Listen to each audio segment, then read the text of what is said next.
Buenas noches, maestros, maestras, antioqueños, antioqueñas.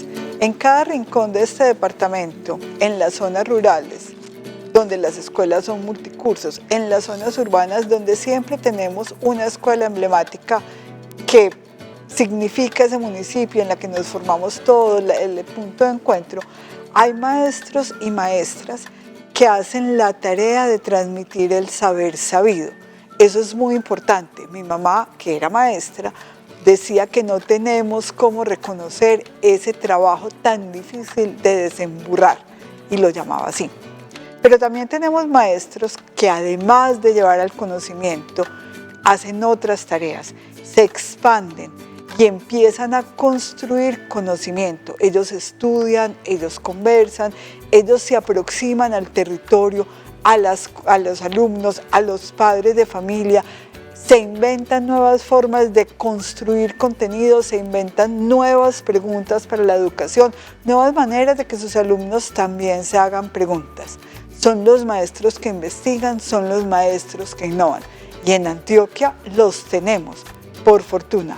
Hoy nos acompañan maestros que investigan y que innovan. Bienvenidos todos a esta conversación que es con ellos y con ustedes.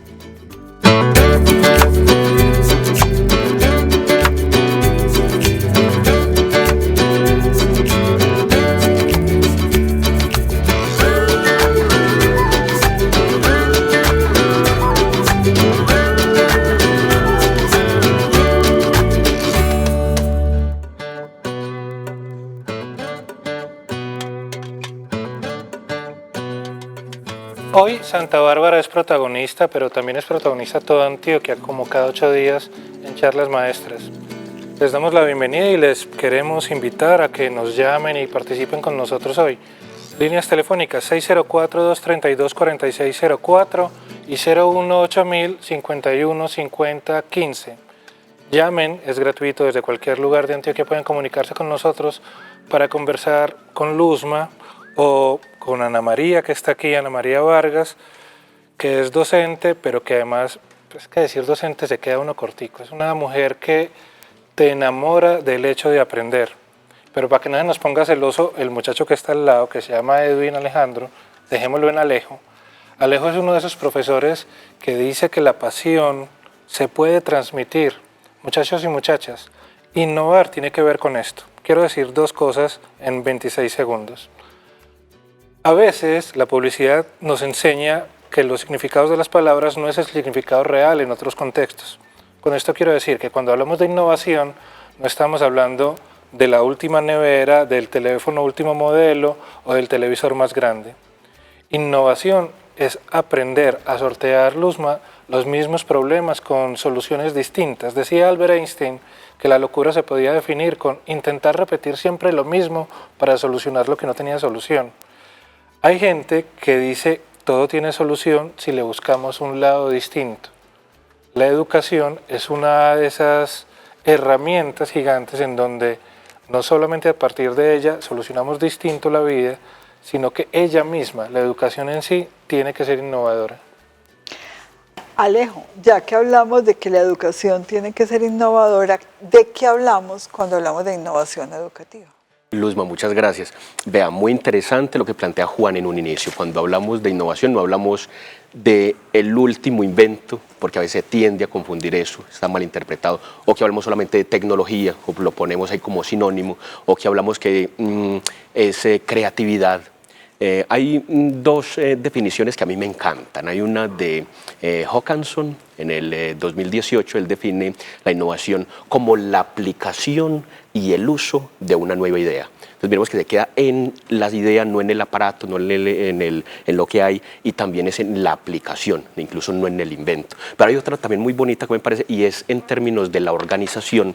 Esta es de Gailey, del 2012, y él dice, hablando de las organizaciones innovadoras, dice que es como la intersección o la combinación entre lo novedoso y el cambio, pero para él lo novedoso no es tampoco lo último, sino que lo novedoso es lo que se presenta a ese contexto social como nuevo. Es decir, no tiene que ser lo último, sino para ese contexto, para ese grupo social, lo nuevo, pero también ese cambio es como la forma con que nosotros llegamos y traemos la adopción y la adaptación, que son distintas, pero cómo adoptamos y adaptamos una nueva idea a un grupo social y lo impactamos. De esta manera, creo, Juan, que usted muy acertado ahí, en la definición de innovación. Entonces podríamos definir la innovación educativa como esa adopción o esa adaptación de nuevas ideas que impactan ese contexto y esos textos educativos o escolares. Creo que es una definición que parte pues, de ahí y creo que tenemos que tenerla en la cuenta. Y uno no podría hablar, qué pena que te robé la palabra, ya que la devuelvo, de innovación sin pensar en investigación. Su merced, la profe Anita, pues para que se sienta más como en la casa. ¿Cómo definís vos la investigación en términos educativos? Bueno, comencemos dándole un saludo muy especial a las personas que nos están acompañando desde casa. Un abrazo inmenso a toda nuestra comunidad educativa de Santa Bárbara. Ser un maestro investigador es problematizar y reflexionar sobre su propia práctica. No quedarse en el saber didáctico de los contenidos, sino hacerse siempre la pregunta respecto a cómo están aprendiendo los estudiantes, cómo generar otras maneras de que ellos se apropien de ese saber, no saberes procedimentales, sino saberes que les permeen e impacten todos los espacios de su vida.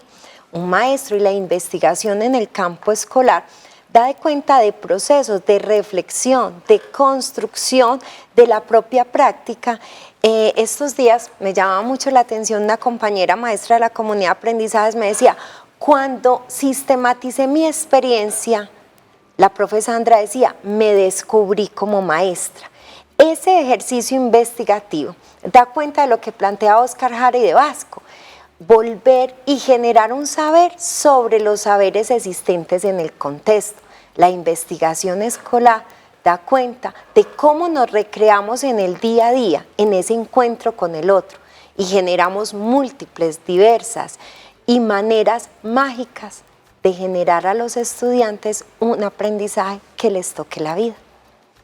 Hablando de eso, que era la pregunta que yo le iba a hacer a Ana María, Alejo, vos tenés una experiencia muy bonita con ese preguntarme por el contexto donde estoy enseñando y enseñar inglés, que es de las materias odiadas normalmente.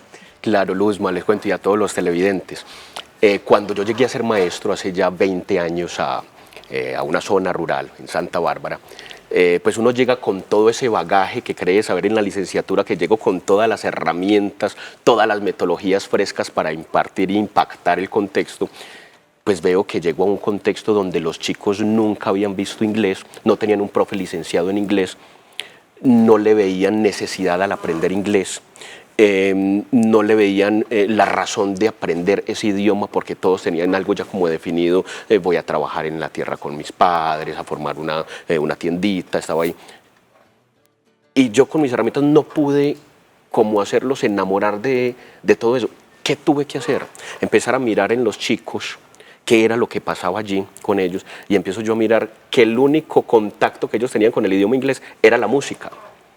Ellos escuchan, era lo único, no había otro medio donde ellos pudiesen encontrar inglés real. Cuando yo empiezo entonces, ¿por qué no por acá? ¿Por qué no por acá? Y empiezo a preguntarles y empiezo a llevar música al salón de clase. Recuerdo que una niña levantó la mano y me dice, profe, es que esa canción que yo estoy escuchando, hay algo que me sucedió a mí en la vida real y esa letra que usted nos enseña qué significa eso, me está pasando a mí. Digo, ¿por qué no entonces nos preguntamos y cuéntenos qué es lo que ha pasado y a ustedes los otros qué les ha pasado con la música, cómo la relacionan con la vida real?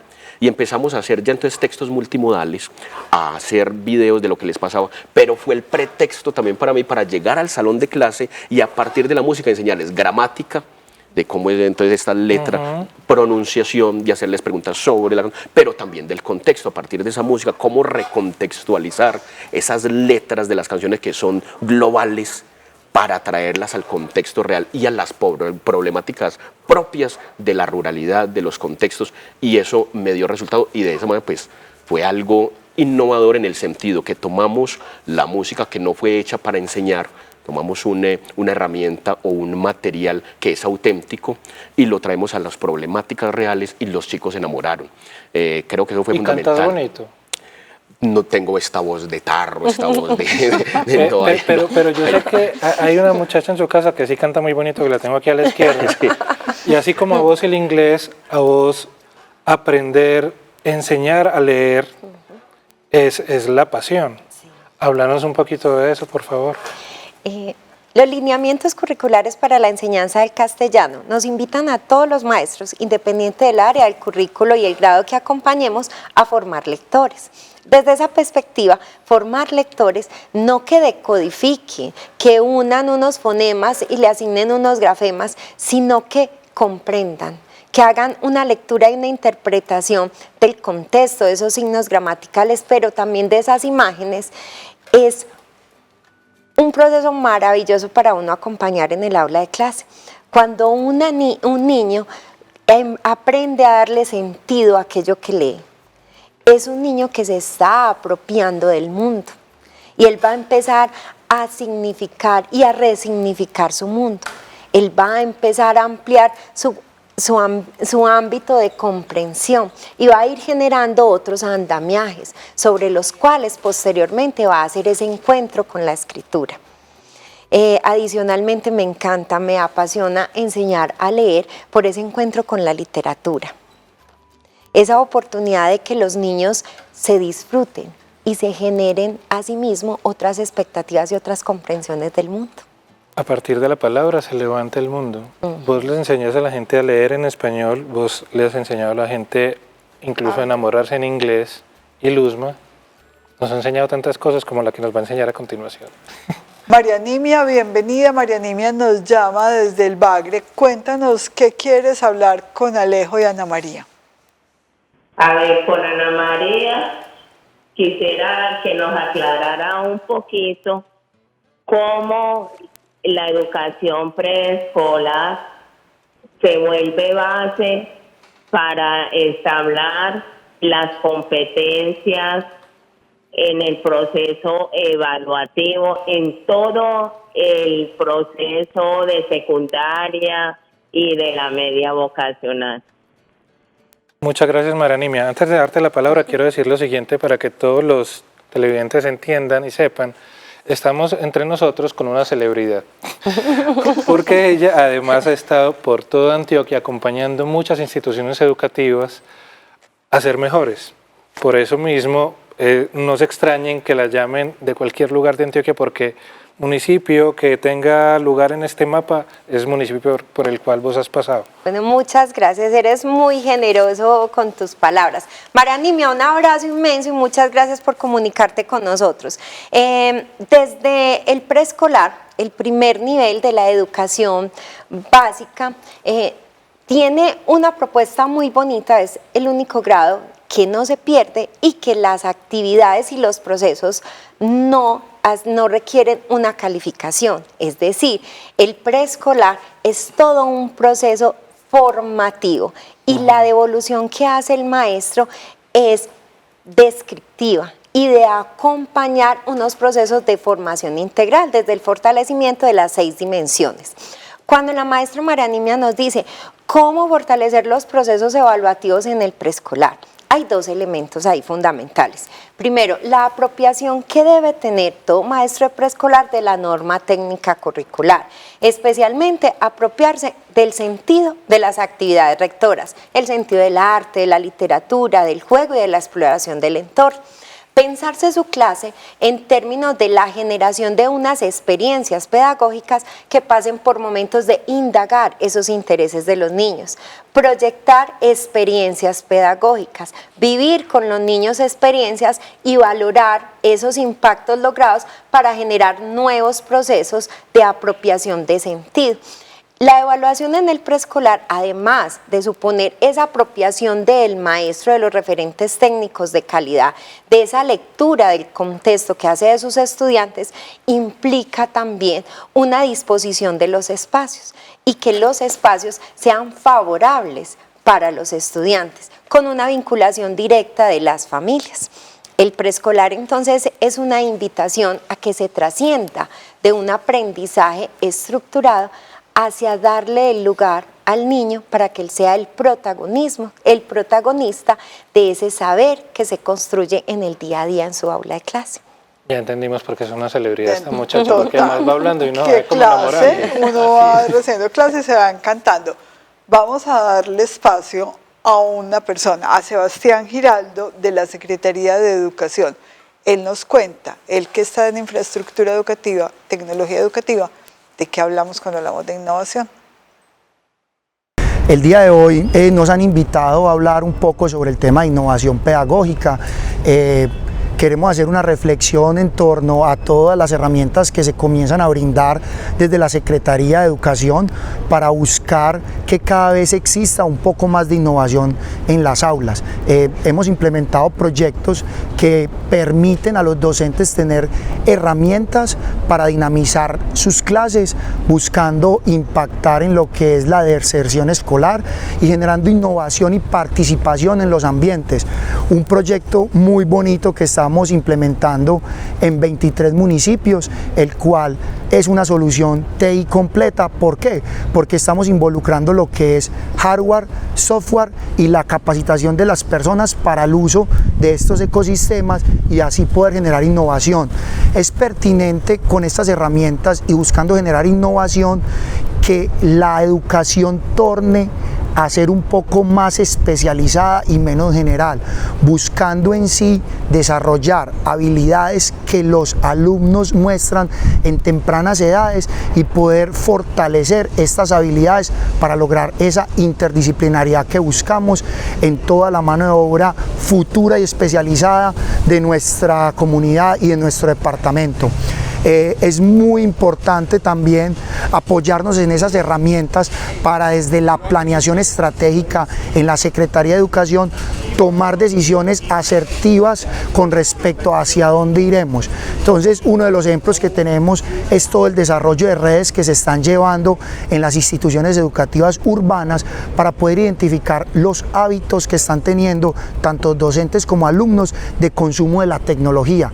¿Qué están haciendo con esa tecnología que estamos llevando, con esa conectividad? Entonces, ahí es donde encontramos los paradigmas y estamos buscando es que los docentes y los alumnos cada vez más se comprometan y buscar esa innovación en la educación y poder dar un paso adelante y poder cambiar un poco esa clase que hemos tenido siempre magistral, donde el docente es quien la crea, y yo creería que la innovación debería ser con una co-creación de la clase, donde participen activamente tanto alumnos como docentes en esa creación de la clase y con las herramientas tecnológicas, que las herramientas tecnológicas nos permiten un sinnúmero de oportunidades, un sinnúmero de conocimientos, un abanico gigantesco donde consultar, donde comprobar hipótesis y donde aplicar esas tesis. Entonces yo creía que la invitación es más a generar esa especialización en los conocimientos, esa capacitación en las herramientas tecnológicas que se están dando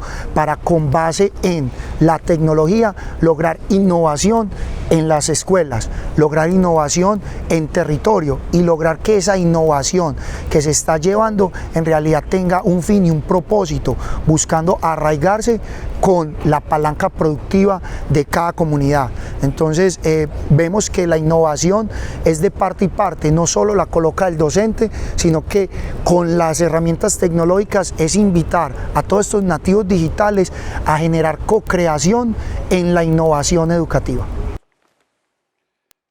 Hay que generar innovación.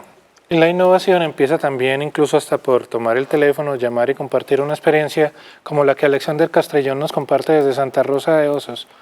Bienvenido, Alex, y contanos qué le querés decir a Alejo o a Ana María o a la comunidad entera que nos está acompañando hoy. Bueno, un saludo muy especial para usted, Juan, para cada uno de los que están allí en el set, pero en particular a Alejo y Anita, compañeros, amigos de luchas y batallas. Incluso con Alejo compartimos en Vigía del Fuerte en algún momento cuando hablábamos de innovación educativa, y con Anita como tutores PTA sí ha recorrido el territorio y hemos hecho transformación educativa. Dos cosas sencillas. Uno, la innovación depende de las ganas del maestro. Y sé que muchos maestros en el territorio nos están escuchando y qué bueno tener estos dos grandes maestros allí porque emocionan. Emociona simplemente verlos y todo lo que hacen desde la tarea en el día a día. Entonces, uno parte de las ganas. Esas ganas se traducen en pasión.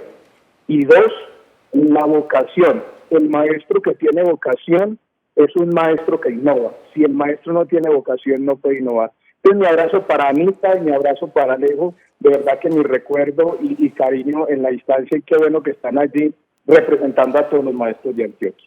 Un abrazo para ustedes. Muchas gracias por tu llamada, Alexander. Decían ganas, decían vocación, y yo le quiero sumar a la posibilidad de compartir experiencias. Ustedes escuchan hablar a la profe Anita y Alejo y uno sabe que son maestros que todos los días están aprendiendo. De hecho, están en camino de su segundo doctorado.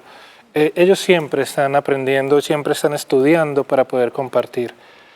Una manera de aprender es viajar. Ambos han salido del país, le han dado vuelta a distintos lugares. Antes de hablar de una expedición, que vamos a hablar ahorita, quisiera compartir con la gente, Alejo, contanos a qué países has ido, qué experiencias, tratando de ser breve, has aprendido, que vos dijeras, yo me sueño el día que podamos ser como la experiencia que conocí en tal país. Muchas gracias, Juan. Bueno, de países, vean, la educación me ha dado la oportunidad de viajar por muchos países. Haciendo el trabajo educativo, empecé en Irlanda del Norte, en el Reino Unido. Estuve en Londres, Irlanda del Norte, como profesor de colegios públicos en el 2011-2012. Nuestro doctorado es en Chile, entonces hemos estado en Chile 5 años en Chile estudiando. El año pasado tuve la oportunidad, gracias a comisión de la Secretaría de Educación de Antioquia, en Praga, en República Checa, conociendo la cultura de República Checa y los idiomas eslavos. Y hace 15 días tuve la oportunidad, gracias también a comisión de la Secretaría de Educación de Antioquia y al programa de cooperación de Singapur, de conocer el modelo educativo de Singapur y el modelo de formación docente. Y impactado, ya que hablamos de innovación, allí en el NIE, que es en el National International Education, que es el que maneja la educación en Singapur, pues se reconocen como 3 grandes, por así decirlo, grupos para innovar. Uno es la estructura, otro son como los contenidos y otro son como los procesos. Allí estamos súper avanzados. En Singapur, en la parte estructural, que estamos hablando de cómo cambian las aulas y las instituciones educativas, ya están haciendo pilotajes con hologramas. Es decir, el holograma es una figura tridimensional exacta, que representa exacto a lo otro. Entonces, el maestro está en una habitación así como en estas, con muchas cámaras, y se representa en varios salones de los estudiantes, 15 salones, y está dando la clase en tiempo real. Para que mis amigos entiendan, eso es como en Star Wars, cuando se aparecía Obi-Wan Kenobi aquí y le está hablando un montón de gente. Exacto, entonces ya hay ese pilotaje que ellos esperan para el 2040 ya tener todas las instituciones así. Pero quiero ir a lo siguiente, sí. Ellos le están dando a instituciones, las personas en Singapur pueden comprar el hardware para el holograma, es decir, que lo pueden llevar a la casa y tener una educación en la casa, adecuar una habitación con sus cámaras y el profesor va a estar en tiempo real. El profe en su salón que está impartiendo la clase tiene acceso a todas las pantallas de los salones de clase. Y si un estudiante levanta la mano, Juan... La evolución del teletrabajo. Exacto, y siendo un estudiante levanta la mano en un salón X, que el profe no conoce los 500 nombres, aparece en el televisor que ve acá el nombre del estudiante, cuáles son los intereses de los estudiantes. Entonces el profesor puede dirigirse de manera muy personalizada al estudiante y decir, hombre, José, esa pregunta que me dices, estos son los intereses, conoce los intereses y llega allá. Ellos están pensando eso, vemos que es una manera de innovar en la estructura pues, del aula de clase. También se están haciendo otras innovaciones, otro panorama es el metaverso que está creando pues, Facebook, cómo a partir de allí entonces con las gafas, yo siento acá con los guantes, entro a un salón de clase y hay un profesor que ya hay pilotajes, hay escuelas que tienen ya en gran porcentaje ese tipo de educación, de innovación, donde se involucra entonces la tecnología, los conocimientos, los profesores, entonces las categorías docentes, allá hay 4 categorías docentes, el Headmaster Teacher, que es como la última categoría, es quien presenta la clase, pero entonces en los salones, si hay una falla tecnológica o si hay alguna falla, están los otros profes, quien asiste. Pero esto permite muchas cosas, primero que sea esta educación por medio de esta tecnología tan avanzada, pero también que se ahorren, entre comillas, decían ellos, unos recursos. Bueno, acá también los maestros de pronto podemos ir sobrando de cierta manera en el futuro, porque estas tecnologías van a reducir a los maestros, ¿verdad? Que es un solo maestro dándole a 500 estudiantes a 20 salones, más aquellos que están en sus casas aprendiendo. ¿Qué pensás de eso, Luzma? También tiene sus pros y sus contras. Miremos todo esto que está pasando como pilotaje. Pero tiene el profe que los asiste.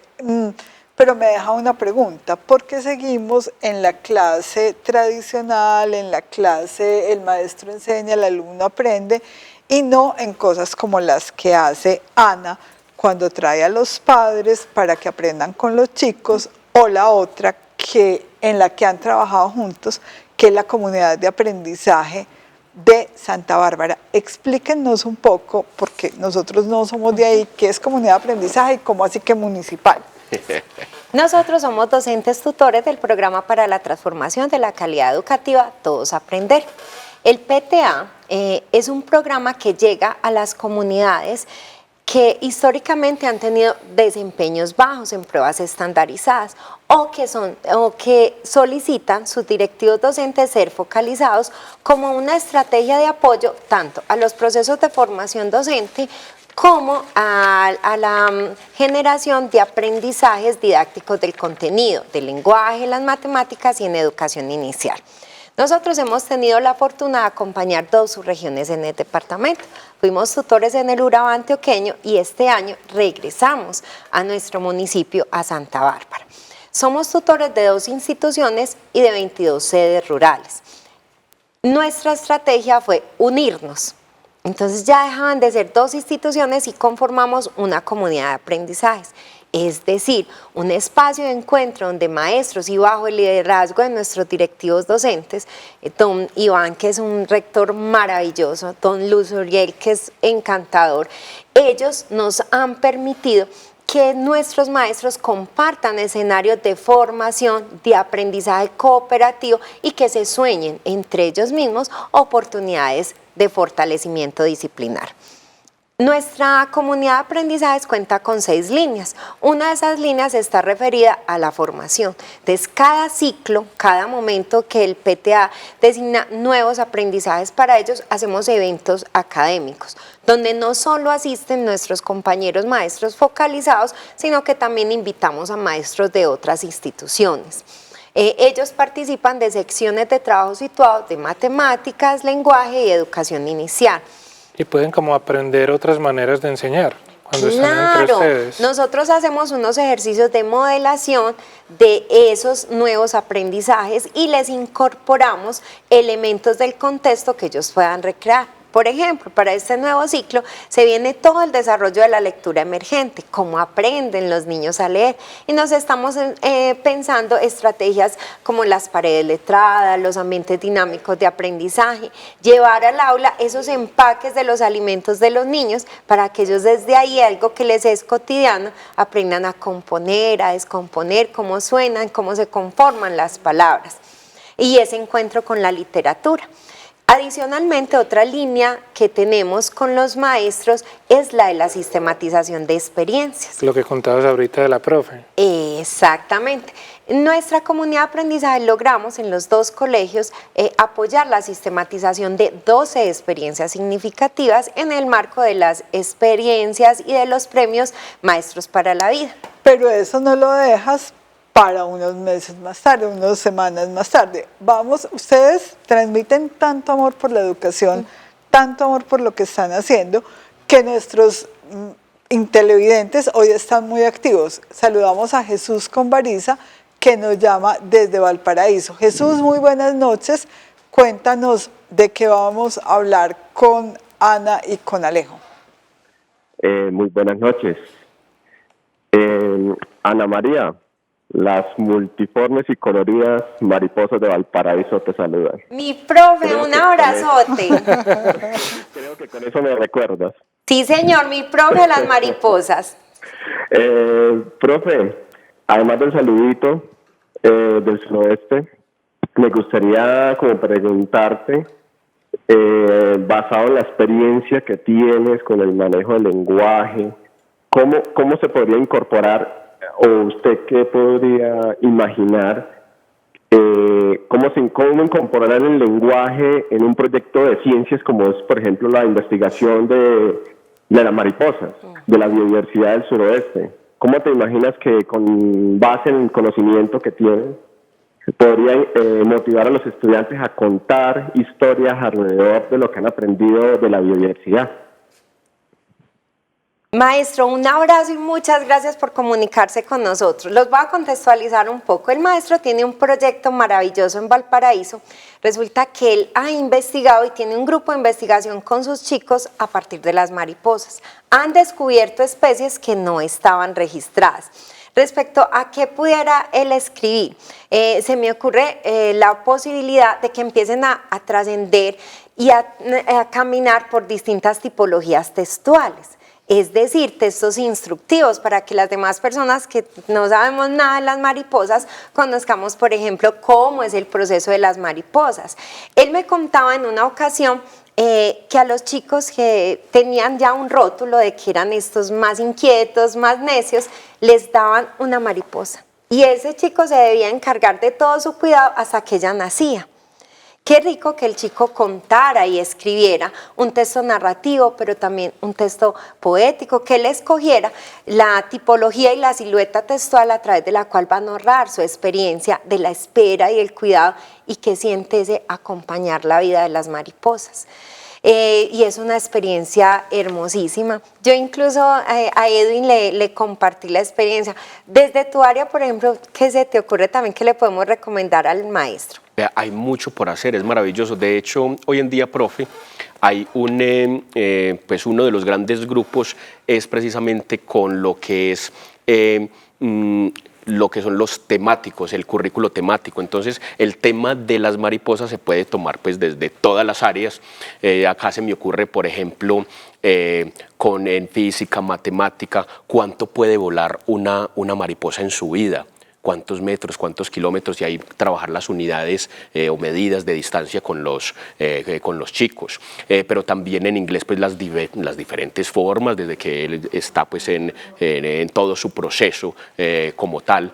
Pero además también en la artística, pues los dibujos, los colores, y desde allí también trabajar los colores, los nombres pues en el inglés como lengua extranjera. En el lenguaje, lo decía ya la maestra, entonces desde la poesía, desde las tipologías textuales narrativas, incluso desde la química, que es lo que las mariposas van y buscan entonces allí en las flores, y eso qué es lo que sucede allá, qué son lo que le gusta, cuáles son esos sabores, esos químicos que se encuentran allí. Entonces creo que se puede trabajar todas las áreas del conocimiento a partir de una temática como esa. Eso lo llaman incluso el currículo temático.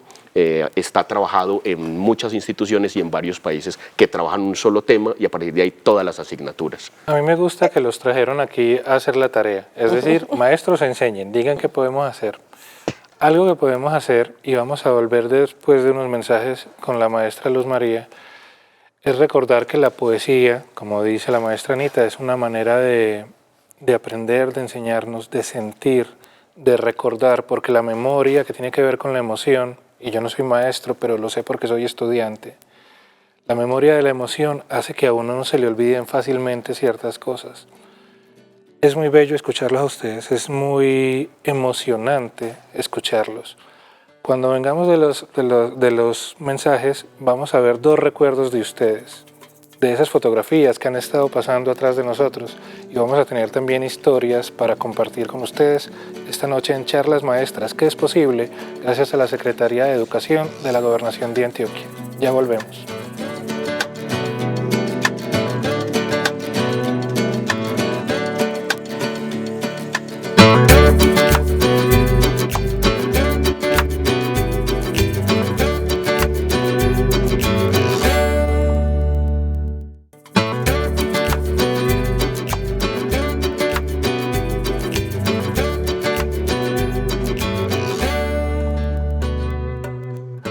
Ana María, sabemos que eres profesora de preescolar, pero cuéntanos un poco, por favor, esa clase en la que te sentaste con los chicos y usaron tecnología, pero jugaron, ¿de qué se trataba? ¿Qué pasó ahí? Bueno, en esta fotografía estoy en mi rol de docente tutora. Estoy acompañando una clase, incluso recuerdo de la maestra Ángela, maestra, amiga de quien en mi formación personal y como maestra tengo mucho de ella. De ella me ha transmitido esa magia, ese encuentro con los niños más pequeños. Y tengo ahí mucho de la coordinadora de doña Nuri, de otra maestra excepcional, de quien ha aprendido la importancia de la alteridad y el encuentro con el otro desde el respeto y el reconocimiento. En esa fotografía estoy acompañando a los niños en la lectura de un libro álbum llamado El león que no sabía leer. Y es un cuento que le encanta a los niños porque además de la trama, ellos complementan con las lecturas de las imágenes y se dan cuenta que cuenta otra parte de la historia y de cómo entre ellos mismos se pueden enseñar a leer. Y se empieza a enseñar a leer con A de amor. Eso está hermosísimo. Ahora, Alejo, tú tienes una imagen también muy bonita y que nos recuerda a todos el paso por la educación básica y media, la cartelera que estaba pasando ahí. Qué hermosura. De todo pensé que ibas a elegir Luzma, esa fotografía tan bonita. Allí nos encontramos en un espacio de formación del programa Todos a Aprender.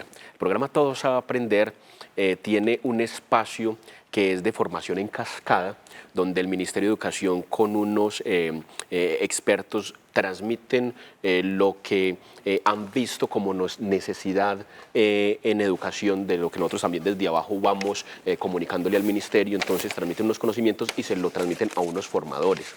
Los formadores, en un espacio de formación de cada 3 meses con los tutores de cada departamento de Colombia, transmiten esa formación. Ahí estamos en ese espacio. Lo que espera ahí es que nosotros llevemos ese conocimiento a los maestros, recontextualizando lo que hay a nivel nacional y departamental a cada uno de los municipios, a las instituciones que impactamos, y esperamos luego que los maestros pues entonces también bajen esa información a los estudiantes. Allí estamos reflexionando sobre el propio ser, ir a reconocernos como maestros, qué es lo que somos, y creo que eso es lo más bonito de la formación y cuando uno está en comunidad de aprendizaje. ¿Quién soy yo y cómo con todos los que me rodean puedo yo transformarme y ser mi propia mejor versión, y cómo puedo yo ayudar a ser la mejor versión de los otros? Allí vemos fotografías y dibujitos de cómo me veo yo en el futuro con esos profes, entonces ya proyectándome allí. Muchas gracias por seleccionar, Luzma, esa imagen tan bonita.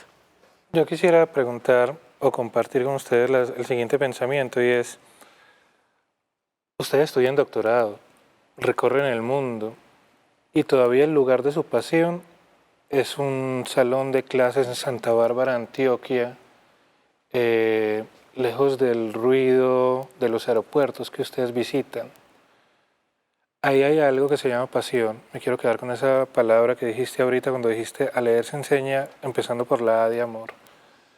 Y quisiera que aprovecháramos estos últimos minutos, empezando con la profe Anita, para que invite a los profes de Antioquia entera a que no dejen de ser estudiantes, a que lo que vos has encontrado en seguir aprendiendo, que tiene que ver con innovación, que tiene que ver con investigación, sea un germen en su día cotidiano. Bueno, a nuestros compañeros maestros, iniciar por un reconocimiento, por esta labor que se ha elegido para la vida. Se es maestro tanto así que uno pierde incluso su nombre y su identidad, ya por la calle siempre es llamado profe, profe. La invitación a mis compañeros es a que sigamos soñando y a creer que siempre hay una mejor manera, y esa mejor manera es cuando se aprende, cuando se reflexiona sobre la práctica, y más aún cuando se le da ese valor y ese reconocimiento al encuentro con el otro, con lo otro y en el entorno natural. ¿Qué mensaje quisieras compartir vos, Alejo? Juan y Luzma, y a todos los compañeros y los colegas que están allá viéndonos desde sus casas, tenemos la profesión que es la madre de todas las profesiones. ¿Qué profesional hay sin un maestro? Yo creo que esto debe de ser fundamental, porque nosotros como esos tenemos la máxima responsabilidad de crear sociedad y de crear futuro y de crear un mejor espacio y un mejor vivir para todos nosotros en este en esta casa que tenemos prestada llamada naturaleza. Entonces hay que tomar esto con mucha responsabilidad, con mucha seriedad, pero con mucha pasión para transmitir a las futuras generaciones lo que puede pasar. Somos los formadores de líderes, los formadores de la sociedad, los formadores de todas las profesiones, y entonces a esa altura creo que nos ve la sociedad y a esa altura debemos de estar. Vamos por la mejor versión de nosotros mismos y por la mejor versión de este planeta y de todas las otras personas. Muchas gracias, Juan, y muchas gracias, Luzma, por esta invitación tan especial. Ustedes nos mostraron cómo es de bueno aprender y cómo es de rico sentarse con maestros. Tú te niegas como maestro, pero también eres un maestro. No, yo soy estudiante y ustedes me ayudan a desemburrar cada 8 días.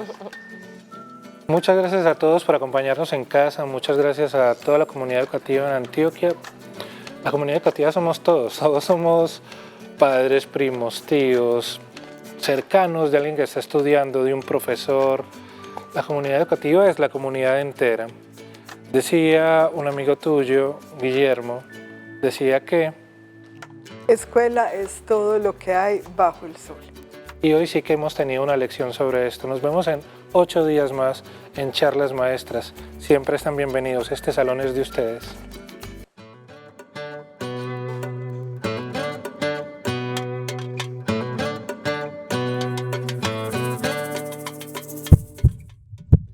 Unidos. Gobernación de Antioquia.